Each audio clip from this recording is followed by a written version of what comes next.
istorya ng akong kinabuhi.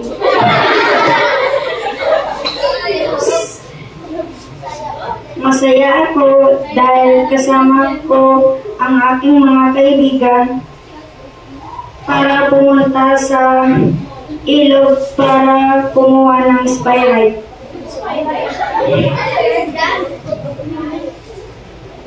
Masaya ako dahil kasama ko si mama, papa, ate at ang aking mangod. Pumunta kami sa dagat para maligo at masayang magkasama na kompleto. Masaya ako dahil kasama ko ang aking mga kaibigan pumunta sa dagat dahil meron kaming fellowship sa simbahan ng 3 araw. Masaya ako dahil binilan ako ng aking nanay at tatay ng cellphone dahil palagi lang ako nagko-computer.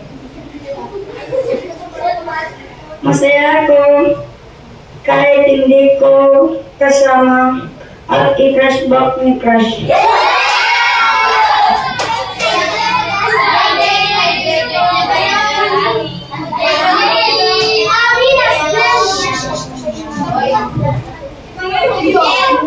Malungkot ako dahil namatay ang aking daddy na nagpalaki sa akin noong bata pa ako. Nalungkot ako dahil sa school ko pa nalaman nung namatay siya.